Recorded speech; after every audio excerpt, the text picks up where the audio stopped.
I'm doing something a little bit different with my channel. This is Rodak. The channel is Rodak Survival. What is up, everyone, or no one? I'm not too sure how this is even gonna go.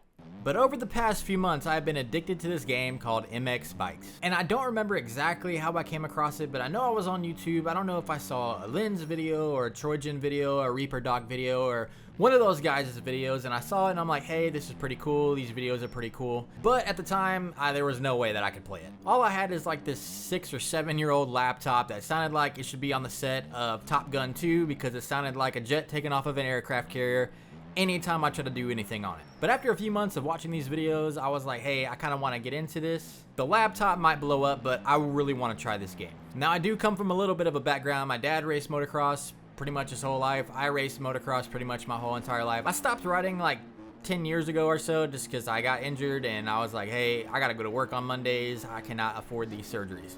But I have always grown up playing the games on PS1. I remember Supercross Circuit. I played so much of that game on the PS1.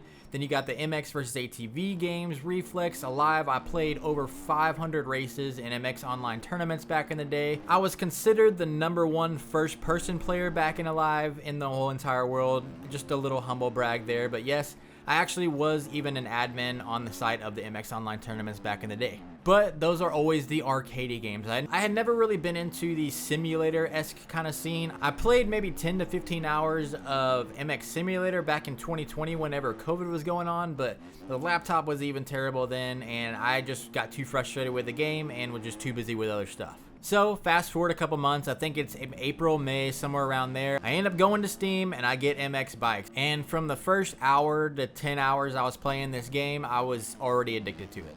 Just with the level of customization of things, I liked it more than MX Simulator. I'm not starting a simulator MX Bikes war over here, but I just like the feel of it a little bit more than MX Simulator. And yeah, I was addicted to it, but I really wasn't playing a ton when I was on the laptop because it was a small screen. I had to run everything at the lowest graphics. I had to turn off any sort of shade. I had to turn off the 3D grass, turn off the track screens, turn off everything. And so the game really wasn't that fun, so I'd play a few hours here and there. But then about 2 months ago, I got my very first PC ever. Now the PC was for other things because as you guys can see, if you go through the channel, I make some hockey content. I haven't put anything out in long form content in a while, but I do a lot of videos on Instagram and TikTok. I wear a GoPro on my helmet during roller hockey tournaments and everything like that so people could see what hockey kind of looks like first person. And I was getting it for the editing because Premiere Pro kept updating.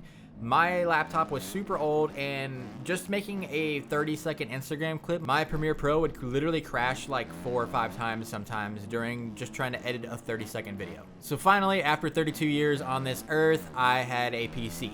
And that's when I really started to put some hours into the game. I was able to play online for the first time without just getting taken out everywhere because I had to have the guys at the lowest bandwidth, so I never knew when anybody was around me. And I was able to see that it was literally like a whole new game. Having nice 4K HD screens and being able to see the textures for the first time and being able to play on all the highest settings, it was like playing a whole new game. And at this point, I had maybe put in 150 hours or so at this point. So now, technically, I am up to 400 hours. If you look at my Steam, here's a picture of it right here. It says I'm around 400 hours, but there have been maybe 8 to 10 times where I've left the game on and fallen asleep or whatever. So I genuinely believe there's anywhere from like 40 to 50 hours here that it wasn't even me playing. It was just I was in the title screen and fell asleep, or I left the house to go to work or whatever, and I just forgot to exit out of the title screen and it just sat there for 8 to 10 hours. But with me, I like to set goals with anything that I do, even if it's nothing competitive or anything. I like to set goals.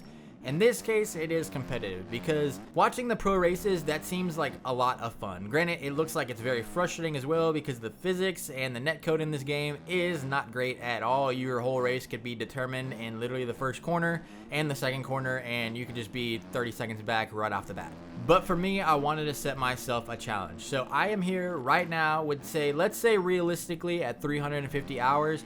This is going to be my Road to Pro series. All I want to do is qualify for one of the ARL races. Now, genuinely, I don't think I'm going to be able to get there for Supercross. Maybe one of the last rounds of the Supercross races, but I genuinely don't think I'm making it there in Supercross, at least in this year.